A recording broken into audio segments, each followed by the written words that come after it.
Conscription day is always the deadliest. Maybe that's why the sunrise is especially beautiful this morning, because I know it might be my last. I tighten the straps of my heavy canvas rucksack and trudge up the wide staircase of the stone fortress I call home. My chest heaves with exhaustion, my lungs burning by the time I reach the stone corridor leading to General Sorrengail's office. This is what 6 months of intense physical training has given me.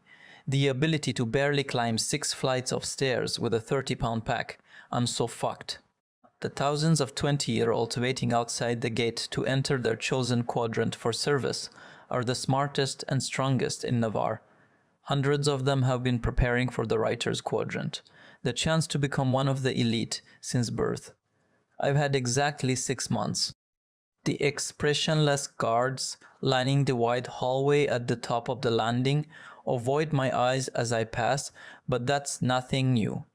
Besides, being ignored is the best possible scenario for me.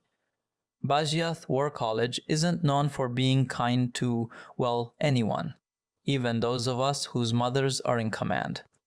Every Navarran officer, whether they choose to be schooled as healers, scribes, infantry, or riders, is molded within these cruel walls over 3 years, honed into weapons to secure our mountainous borders from the violent invasion attempts of the kingdom of Poromiel and their Griffon riders. The weak don't survive here, especially not in the Riders Quadrant. The dragons make sure of that. You're sending her to die. A familiar voice thunders through the general's thick wooden door, and I gasp. There's only one woman on the continent foolish enough to raise her voice to the general, but she's supposed to be on the border with the Eastern Wing. Mira. There's a muffled response from the office, and I reach for the door handle. She doesn't stand a chance, Mira shouts, as I force the heavy door open and the weight of my pack shifts forward, nearly taking me down. Shit. The general curses from behind her desk, and I grab onto the back of the crimson upholstered couch to catch my balance. Damn it, Mom, she can't even handle her rucksack, Mira snaps, rushing to my side. I'm fine.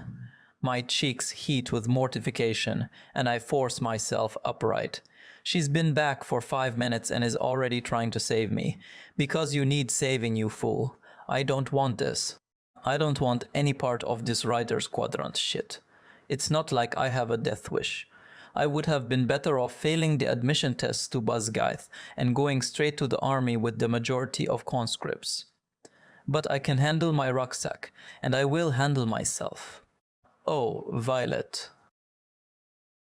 Worried brown eyes look down at me as strong hands brace my shoulders. Hi, Mira. A smile tugs at the corners of my mouth. She might be here to say her goodbyes, but I'm just glad to see my sister for the first time in years. Her eyes soften, and her fingers flex on my shoulders like she might pull me into a hug, but she steps back and turns to stand at my side, facing our mother. You can't do this. It's already done. Mom shrugs, the lines of her fitted black uniform rising and falling with the motion. I scoff. So much for the hope of a reprieve.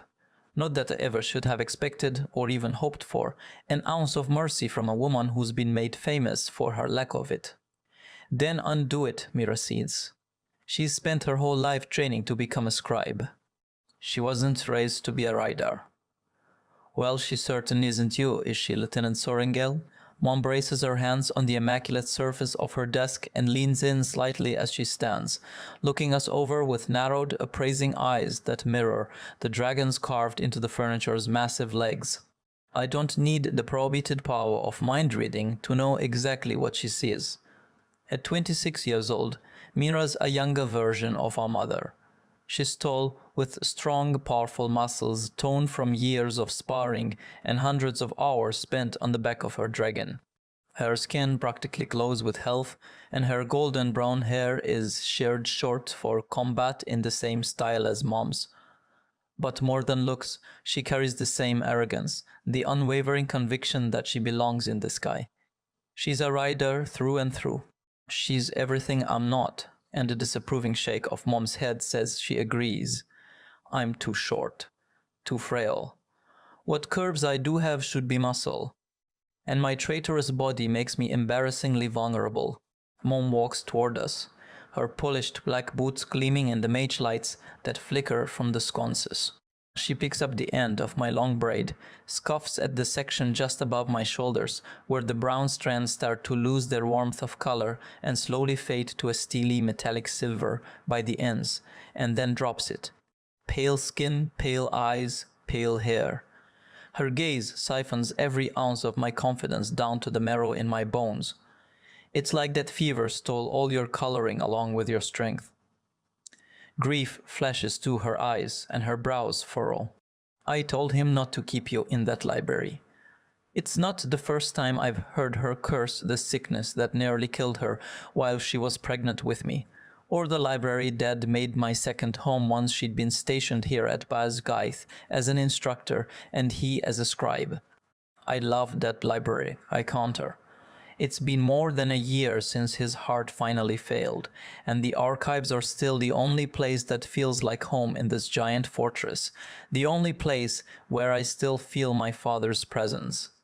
Spoken like the daughter of a scribe, Mom says quietly, and I see it, the woman she was while Dad was alive. Softer, kinder, at least for her family. I am the daughter of a scribe. My back screams at me, so I let my pack slip from my shoulders, guiding it to the floor, and take my first full breath since leaving my room. Mom blinks, and that softer woman is gone, leaving only the general. You're the daughter of a rider. You're 20 years old, and today is conscription day. I let you finish your tutoring, but like I told you last spring, I will not watch one of my children enter the Scribe Quadrant, Violet. Because scribes are so far beneath riders, I grumble, knowing perfectly well that riders are the top of the social and military hierarchy. It helps that their bonded dragons roast people for fun. Yes. Her customary composure slips. And if you dare walk into the tunnel toward the Scribe Quadrant today, I will rip you out by that ridiculous braid and put you on the parapet myself. My stomach turns over. Dad wouldn't want this, Mira argues, color flushing up her neck. I loved your father, but he's dead, Mom says, as if giving the weather report. I doubt he wants much these days. I suck in a breath but keep my mouth shut. Arguing will get me nowhere. She's never listened to a damned thing I've had to say before, and today is no different. Sending Violet into the Riders Quadrant is tantamount to a death sentence. Guess Mira isn't done arguing. Mira's never done arguing with Mom, and the frustrating thing about it is that Mom has always respected her for it. Double standard for the win. She's not strong enough, Mom. She's already broken her arm this year, she sprains some joint every other week, and she's not tall enough to mount any dragon big enough to keep her alive in a battle. Seriously, Mira, what the hell? My fingernails bite into my palms as I curl my hands into fists. Knowing my chances of survival are minimal is one thing. Having my sister throw my inadequacies in my face is another. Are you calling me weak? No. Mira squeezes my hand. Just fragile. That's not any better. Dragons don't bond fragile women. They incinerate them. So she's small. Mom scans me up and down, taking in the generous fit of the cream-belted tunic and pants I selected this morning for my potential execution. I snort. Are we just listing my faults now? I never said it was a fault. Mom turns to my sister. Mira, Violet deals with more pain before lunch than you do in an entire week. If any of my children is capable of surviving the Riders Quadrant, it's her. My eyebrows rise. That sounded an awful lot like a compliment, but with Mom, I'm never quite sure. How many rider candidates die on conscription day, Mom? 40? 50? Are you that eager to bury another child? Mira seethes. I cringe as the temperature in the room plummets, courtesy of Mom's storm-wielding signet power she channels through her dragon, Aimsir. My chest tightens at the memory of my brother. No one has dared to mention Brennan or his dragon in the 5 years since they died fighting the Tirush rebellion in the south. Mom tolerates me and respects Mira. But she loved Brennan. Dad did too. His chest pains started right after Brennan's death. Mom's jaw tightens and her eyes threaten retribution as she glares at Mira. My sister swallows but holds her own in the staring competition. Mom, I start. She didn't mean get out. Didn't. Mom's words are soft puffs of steam in the frigid office. Before I report you absent from your unit without leave. Mira straightens her posture, nods once and pivots with military precision, then strides for the door without another word, grabbing a small rucksack on the way out. It's the first time Mom and I have been alone in months. Her eyes meet mine, and the temperature rises as she takes a deep breath. You scored in the top quarter for speed and agility during the entrance exam. You'll do just fine. All Sorrengails do just fine. She skims the backs of her fingers down my cheek, barely grazing my skin. So much like your father, she whispers before clearing her throat and backing up a few steps. Guess there are no meritorious service awards for emotional ability. I won't be able to acknowledge you for the next 3 years, she says, sitting back on the edge of her desk. Since, as commanding general of Basgiath, I'll be your far superior officer. I know. It's the least of my concerns, considering she barely acknowledges me now. You won't get any special treatment, just because you're my daughter either. If anything, they'll come after you harder to make you prove yourself. She arches an eyebrow, well aware. Good thing I've been training with Major Gilstead for the last several months, since Mom made her decree. She sighs and forces a smile. Then I guess I'll see you in the valley at threshing, candidate. Though you'll be a cadet by sunset, I suppose. Or dead. Neither of us says it. Good luck, candidate Sorrengail.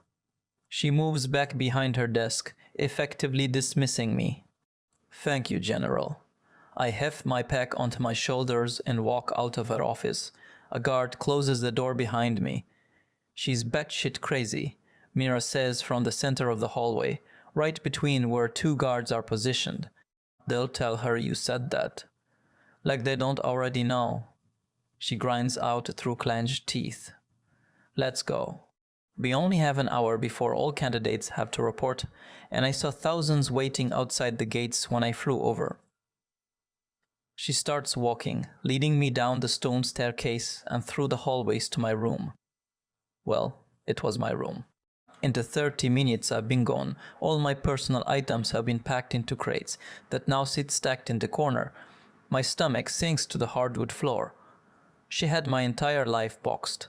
She's fucking deficient, I'll give you that, Mira mutters before turning my way, her gaze passing over me in open assessment. I was hoping I'd be able to talk her out of it. You were never meant for the Riders Quadrant. So, you've mentioned. I lift an eyebrow at her. Repeatedly. Sorry. She winces, dropping to the ground and emptying her pack. What are you doing? What Brennan did for me, she says softly, and grief lodges in my throat. Can you use a sword? I shake my head. Too heavy. I'm pretty quick with daggers though. Really damned quick with daggers though. Lightning quick. What I lack in strength, I make up for in speed. I figured. Good. Now drop your pack and take off those horrible boots. She sorts through the items she's brought, handing me new boots and a black uniform. Put these on. What's wrong with my pack? I ask, but drop my rucksack anyway. She immediately opens it, ripping out everything I'd carefully packed. Mira, that took me all night. You're carrying way too much, and your boots are a death trap. You'll slip right off the parapet with those smooth soles. I had a set of rubber-bottomed rider boots made for you just in case. And this, my dear Violet, is the worst case. Books start flying, landing in the vicinity of the crate. Hey, I can only take what I can carry, and I want those. I lunge for the next book before she has a chance to toss it, barely managing to save my favorite collection of dark fables. Are you willing to die for it? She asks, her eyes turning hard. I can carry it. This is all wrong. I'm supposed to be dedicating my life to books, not throwing them in the corner to lighten my rucksack. No, you can't. You barely thrice the weight of the pack. The parapet is roughly 18 inches wide, 200 feet above ground, and last time I looked, those were rain clouds moving in. They're not going to give you a rain delay just because the bridge might get a little slick, sis. You'll fall. You'll die. Now, are you going to listen to me? Or are you going to join the other dead candidates at tomorrow morning's roll call? There's no trace of my older sister in the rider before me. This woman is shrewd, cunning, and a touch cruel.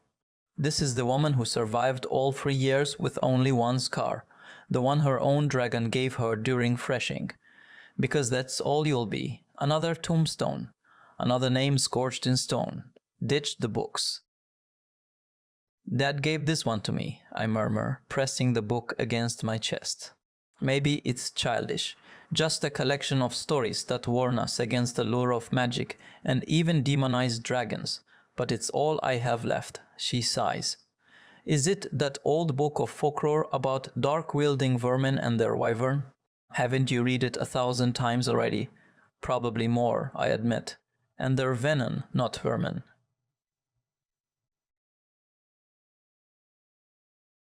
Dad and his allegories, she says. Just don't try to channel power without being a bonded rider, and red-eyed monsters won't hide under your bed, waiting to snatch you away on their two-legged dragons to join the dark army. She retrieves the last book I packed from the rucksack and hands it to me. Ditch the books. Dad can't save you. He tried, I tried. Decide, Violet. Are you going to die a scribe or live as a rider? I glance down at the books in my arms and make my choice. You're a pain in the ass. I put the fables in the corner, but keep the other tome in my hands as I face my sister. A pain in the ass who is going to keep you alive. What's that one for? She challenges. Killing people. I hand it back to her. A slow smile spreads across her face. Good. You can keep that one.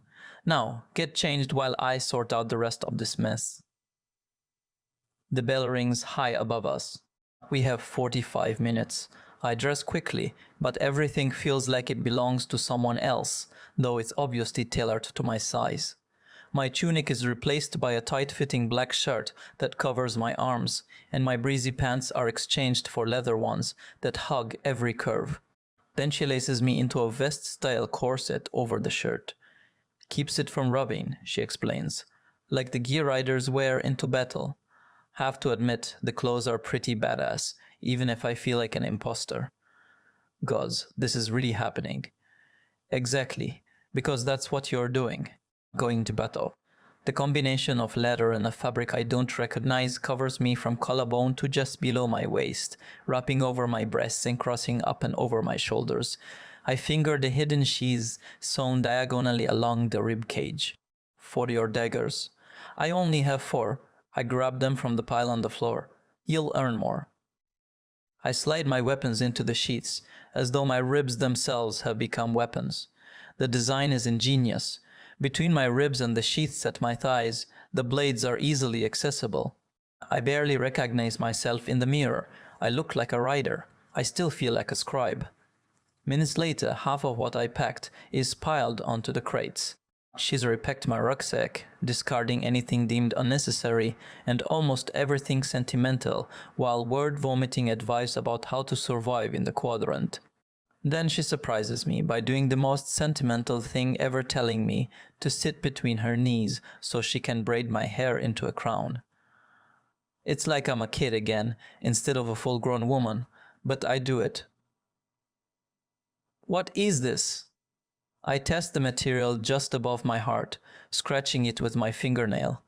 Something I designed, she explains, tugging my braid painfully tight against my scalp. I had it specially made for you with tine scales sewn in, so be careful with it. Dragon scales? I jerk my head back to look at her.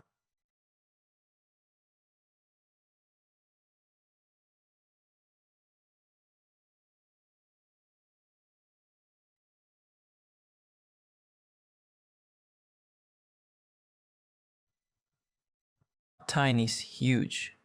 I happen to know a rider whose powers can make big things very small. A devious smile plays across her lips, and smaller things, much, much bigger. I roll my eyes. Mira's always been more vocal about her men than I have been, about all two of them. I mean, how much bigger? She laughs, then tugs on my braid. Head forward. You should have cut your hair. She pulls the strands tight against my head and resumes weaving. It's a liability in sparring and in battle, not to mention being a giant target. No one else has hair that fades out to silver like this, and they'll already be aiming for you. You know very well the natural pigment seems to gradually abandon it, no matter the length. My eyes are just as indecisive, a light hazel of varying blues and ambers that never seems to favor either actual color. Besides, other than everyone else's concern for the shade, my hair is the only thing about me that's perfectly healthy. Cutting it would feel like I'm punishing my body for finally doing something well, and it's not like I feel the need to hide who I am. You're not. Mira yanks on my braid, pulling my head back, and our eyes lock. You're the smartest woman I know. Don't forget that. Your brain is your best weapon. Outsmart them, Violet. Do you hear me? I nod, and she loosens her grip, then finishes the braid and pulls me to my feet as she continues to summarize years of knowledge into 15 harried minutes, barely pausing to breathe. Be observant. Quiet is fine, but make sure you notice everything and everyone around you to your advantage. You've read the Codex? A few times. The rulebook for the Riders Quadrant is a fraction of the length of the other divisions. Probably because writers have trouble obeying rules.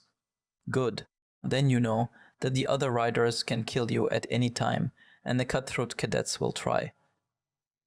Fewer cadets means better odds at threshing.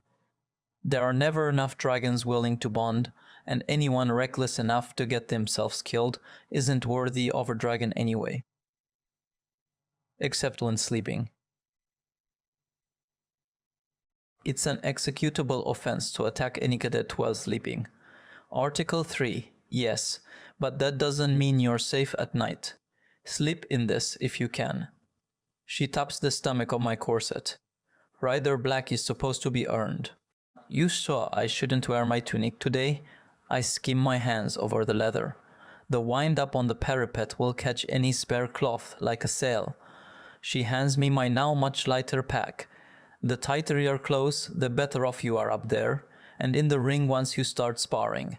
Wear the armor at all times. Keep your daggers on you at all times.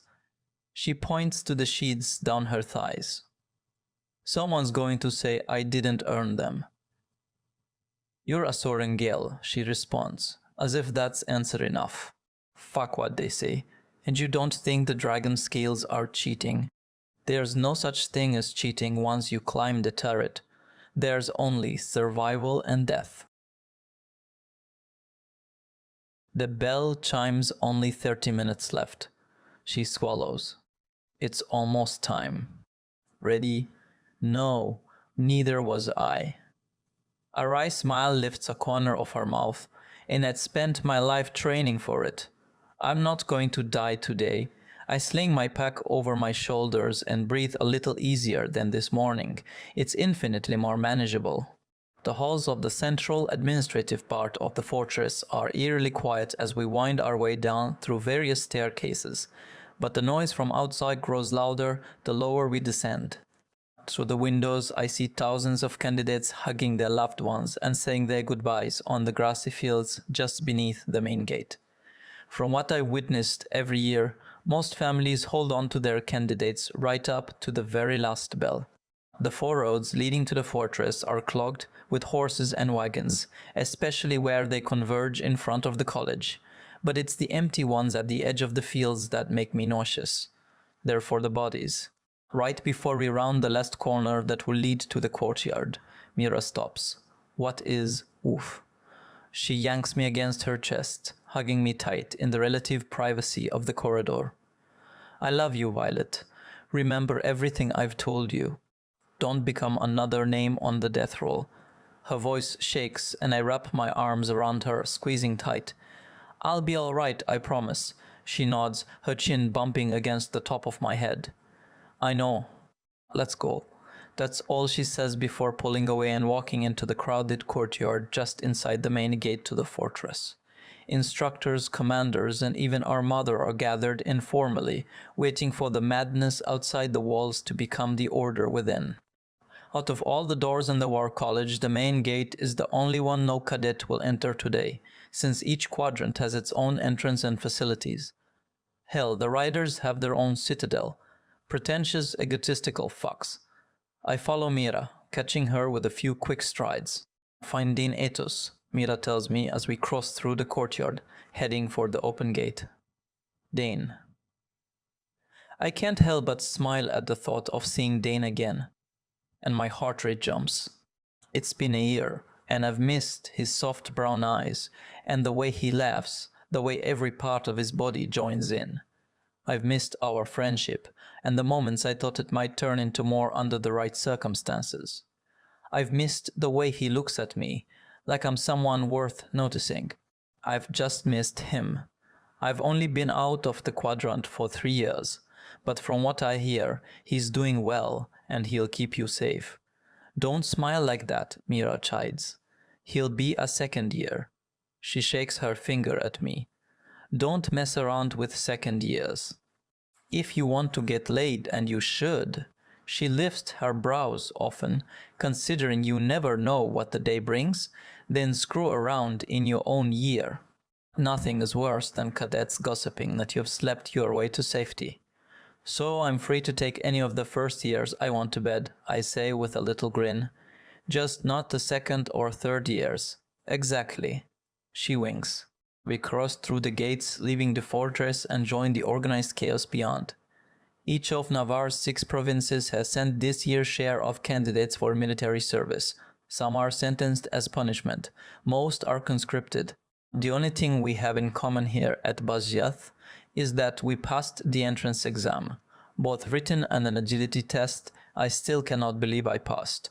Which means at least we won't end up as fodder for the infantry on the front line. The atmosphere is tense with anticipation as Mira leads me along the worn cobblestone path toward the southern turret. The main college is built into the side of Bashath mountain as if it was cleaved from a ridgeline of the peak itself. The sprawling, formidable structure towers over the crowd of anxious, waiting candidates and their tearful families, with its stories-tall stone battlements built to protect the high rise of the keep within and defensive turrets at each of its corners, one of which houses the bells. The majority of the crowd moves to line up at the base of the northern turret, the entrance to the infantry quadrant. Some of the mass heads toward the gate behind us, the healer quadrant that consumes the southern end of the college. Envy clenches my chest when I spot a few taking the central tunnel into the archives below the fortress to join the Scribe Quadrant. The entrance to the Riders Quadrant is nothing more than a fortified door at the base of the tower, just like the infantry entrance to the north.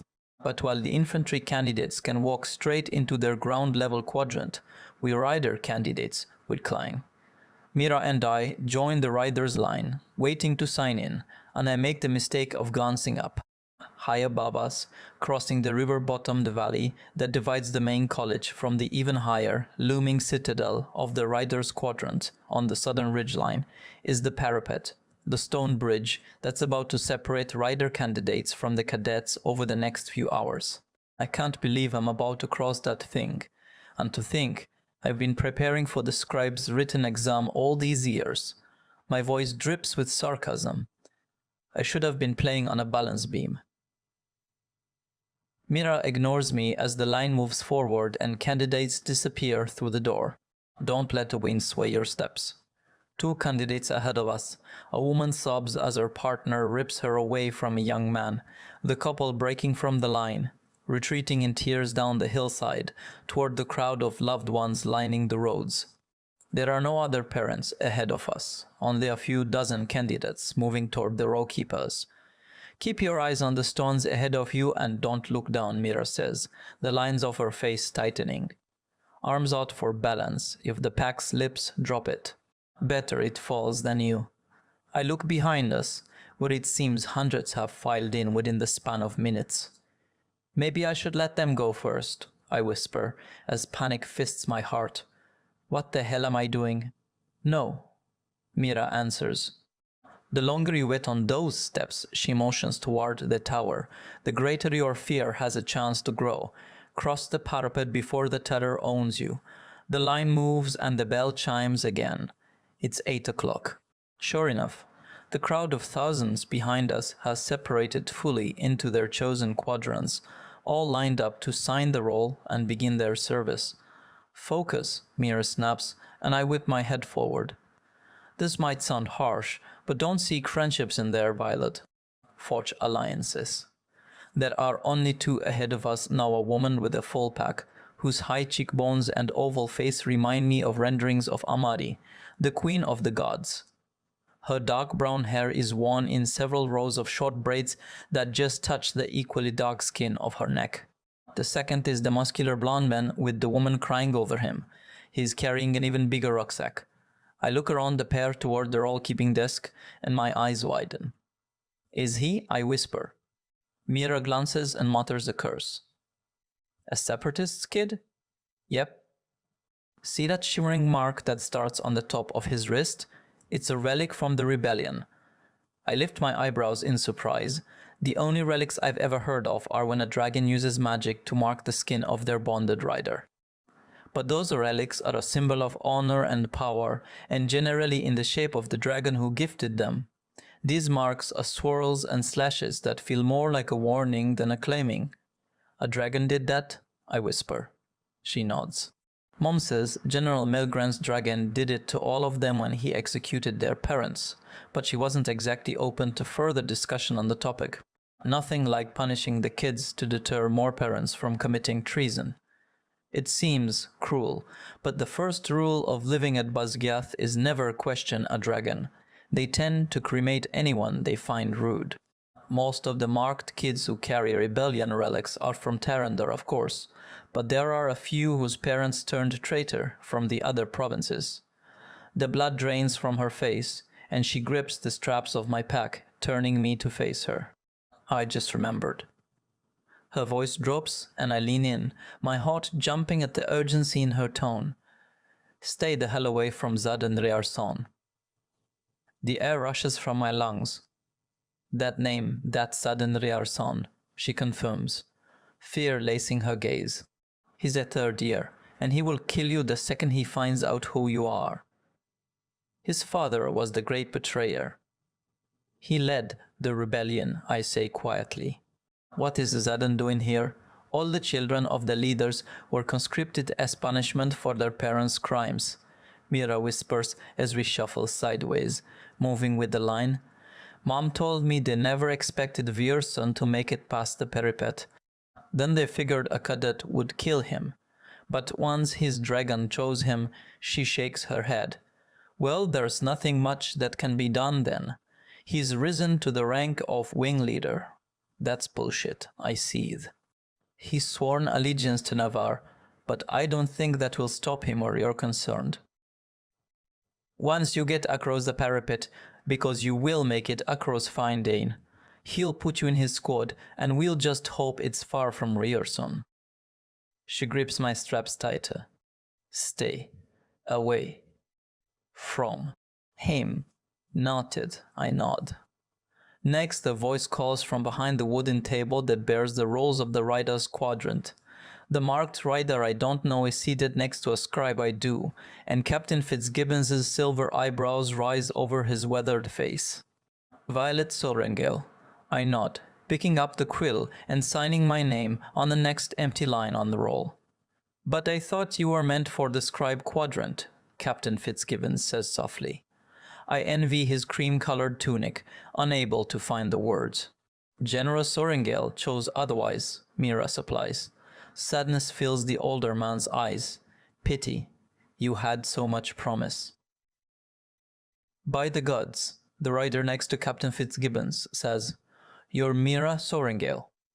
His jaw drops, and I can smell his hero worship from here. I am. She nods. This is my sister Violet. She'll be a first year. If she survives the parapet. Someone behind me snickers. Wind just might blow her right off. You fought at Strathmore, the rider behind the desk says with awe. They gave you the Order of the Talon for taking out that battery behind enemy lines. The snickering stops. As I was saying, Mira puts a hand at the small of my back. This is my sister, Violet. You know the way. The captain nods and points to the open door into the turret.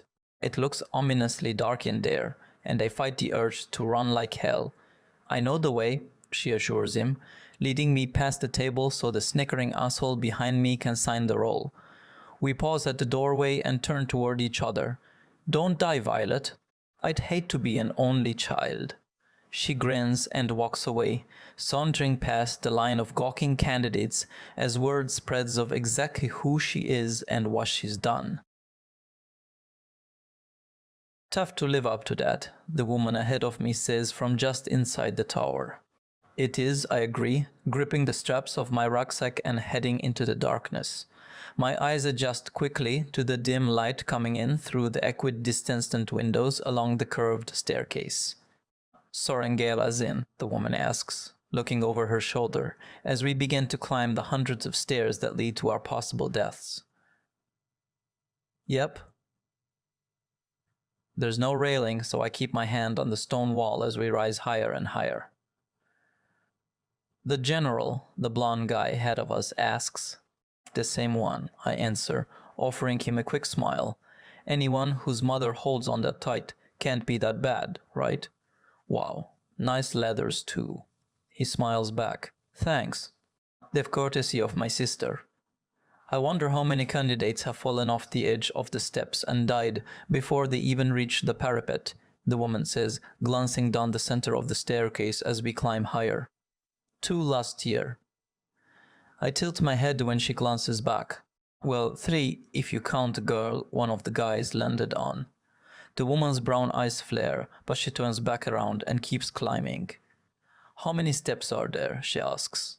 250, I answer, and reclimb in silence for another 5 minutes. Not too bad, she says with a bright smile as we near the top and the line comes to a halt. I'm Rhiannon Matthias, by the way. Dylan, the blonde guy, responds with an enthusiastic wave. Violet. I give them a tense smile of my own, blatantly ignoring Mira's earlier suggestion that I avoid friendships and only forge alliances. I feel like I've been waiting my entire life for this day. Dylan shifts his pack on his back. Can you believe we actually get to do this? It's a dream come true. Right. Naturally, every other candidate but me is excited to be here. This is the only quadrant at Bajoth that doesn't accept conscripts, only volunteers. I can't fucking wait. Rhiannon's smile widens. I mean, who wouldn't want to ride a dragon? Me. Not that it doesn't sound fun in theory. It does. It's just the abhorrent odds of surviving to graduation that sour my stomach. Do your parents approve? Dylan asks. Because my mom's been begging me to change my mind for months. I keep telling her that I'll have better chances for advancement as a rider, but she wanted me to enter the healer quadrant. Mine always knew I wanted this, so they've been pretty supportive. Besides, they have my twin to dote on. Regan's already living her dream, married and expecting a baby. Rhiannon glances back at me. What about you? Let me guess. With a name like Sorrengail, I bet you were the first to volunteer this year. I was more like voluntold. My answer is far less enthusiastic than hers. Gotcha. And riders do get way better perks than other officers, I say to Dylan as the line moves upward again. The snickering candidate behind me catches up, sweating and red. Look who isn't snickering now. Better pay, more leniency with the uniform policy, I continue. No one gives a shit what riders wear as long as it's black. The only rules that apply to riders are the ones I've memorized from the codex. And the right to call yourself a supreme badass, Rhiannon adds. That too I agree. Pretty sure they issue you an ego with your flight leathers. Plus I've heard that riders are allowed to marry sooner than the other quadrants, Dylan adds. True, right after graduation. If we survive. I think it has something to do with wanting to continue bloodlines. Most successful riders are legacies. Or because we tend to die sooner than the other quadrants, Rhiannon muses. I'm not dying, Dylan says with way more confidence than I feel as he tugs a necklace from under his tunic to reveal a ring dangling from the chain. She said it would be bad luck to propose before I left, so we're waiting until graduation. He kisses the ring and tucks the chain back under his collar. The next 3 years are going to be long ones, but they'll be worth it. I keep my sigh to myself, though that might be the most romantic thing I've ever heard. You might make it across the parapet, the guy behind us sneers. This one here is a breeze away from the bottom of the ravine. I roll my eyes. Shut up and focus on yourself, Rhiannon snaps, her feet clicking against the stone as we climb. The top comes into sight, the doorway full of muddled light. Mira was right. Those clouds are going to wreak havoc on us, and we have to be on the other side of the parapet before they do. Another step, another tap of Rhiannon's feet. Let me see your boots, I say quietly, so the jerk behind me can't hear. Her brow puckers and confusion fills her brown eyes, but she shows me the soles. They're smooth, just like the ones I was wearing earlier. My stomach sinks like a rock. The line starts moving again, pausing when we're only a few feet from the opening. What size are your feet, I ask. What? Rhiannon blinks at me. Your feet, what size are they? 8, she answers, 2 lines forming between her brows. I'm a 7, I say quickly. It will hurt like hell, but I want you to take my left boot. Trade with me. I have a dagger in the right one. I'm sorry? She looks at me like I've lost my mind, and maybe I have. These are rider boots. They'll grip the stone better. Your toes will be scrunched and generally miserable, but at least you'll have a shot at not falling off if that rain hits. Rhiannon glances toward the open door and the darkening sky, then back to me. You're willing to trade a boot. Just until we get on the other side. I look through the open door.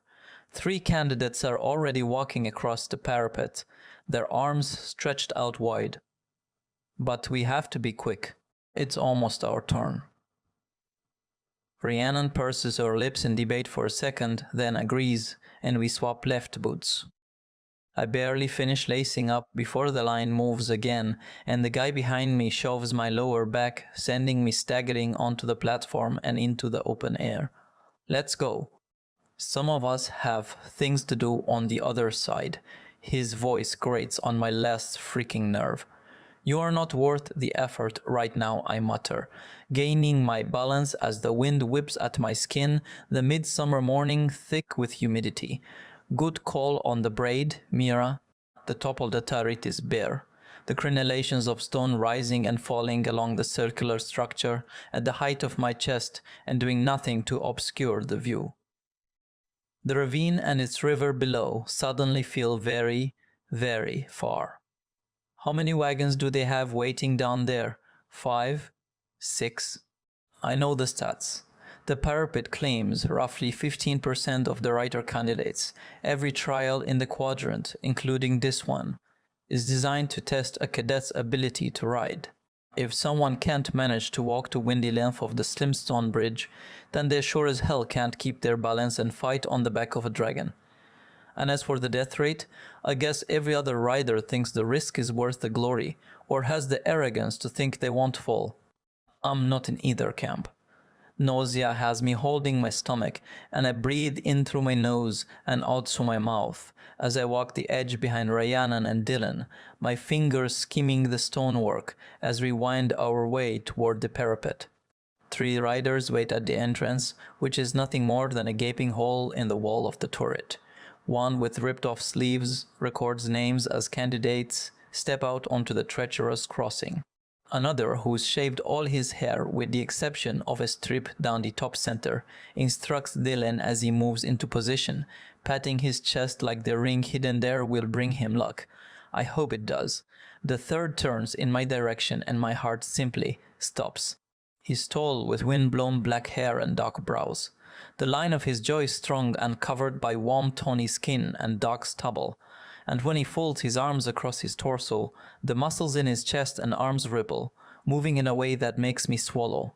And his eyes are the shade of gold-flecked onyx. The contrast is startling, jaw-dropping, even everything about him is. His features are so harsh that they look carved, and yet they're astonishingly perfect. Like an artist worked a lifetime sculpting him. And at least a year of that was spent on his mouth. He's the most exquisite man I've ever seen. And living in the war college means I've seen a lot of men. Even the diagonal scar that bisects his left eyebrow and marks the top corner of his cheek only makes him hotter. Flaming hot. Scorching hot. Gets you into trouble and you like it level of hot. Suddenly I can't remember exactly why Mira told me not to fuck around outside my year group. "See you two on the other side," Dylan says over his shoulder with an excited grin, before stepping onto the parapet, his arms spread wide. "Ready for the next one, Riorson?" the rider with the ripped sleeves says. "Xaden Riorson." "You ready for this, Sorrengail?" Rhiannon asks, moving forward. The black-haired rider snaps his gaze to mine, turning fully toward me, and my heart thunders for all the wrong reasons. A rebellion relic, curving in dips and swirls, starts at his bare left wrist, then disappears under his black uniform, to appear again at his collar, where it stretches and swirls up his neck, stopping at his jawline. "Oh shit," I whisper, and his eyes narrow, as if he can hear me over the howl of wind that rips at my secured braid. "Sorrengail." He steps toward me, and I look up, and up. Good gods, I don't even reach his collarbone. He's massive. He has to be more than 4 inches, over 6 feet tall. I feel exactly what Mira called me fragile, but I nod once, and the shining onyx of his eyes transforms to cold, unadulterated hatred. I can almost taste the loathing wafting off him like a bitter cologne. "Violet?" Rhiannon asks, moving forward. "You're General Sorrengail's youngest." His voice is deep and accusatory. "You're Fenrirson's son," I counter, the certainty of this revelation settling in my bones. I lift my chin and do my best to lock every muscle in my body so I don't start trembling. "He will kill you the second he finds out who you are." Mira's words bounce around my skull and fear knots in my throat. He's going to throw me over the edge. He's going to pick me up and drop me right off this turret. I'm never going to get the chance to even walk the parapet. I'll die being exactly what my mother's always danced around calling me weak. Xaden sucks in a deep breath, and the muscle in his jaw flexes once. Twice. "Your mother captured my father and oversaw his execution." Wait, like he has the only right to hatred here. Rage races through my veins. "Your father killed my older brother. Seems like we're even." Hardly.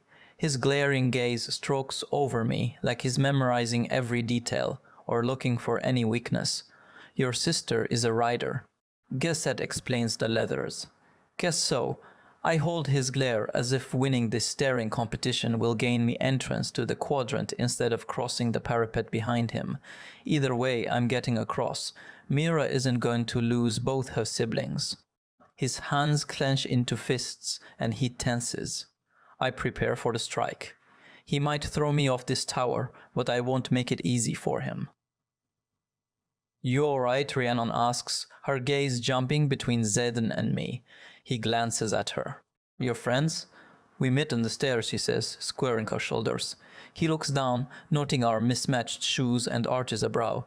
His hands relax. "Interesting. Are you going to kill me?" I lift my chin another inch. His gaze clashes with mine as the sky opens and rain falls in a deluge, soaking my hair, my leathers, and the stones around us in seconds.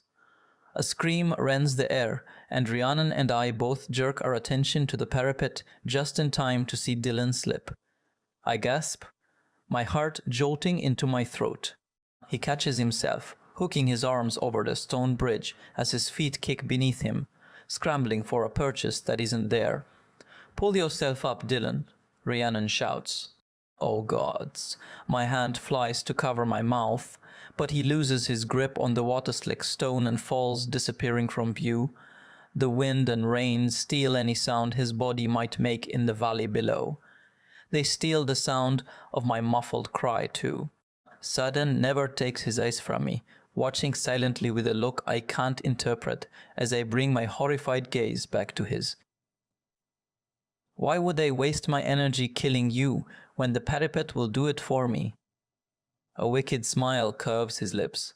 Your turn.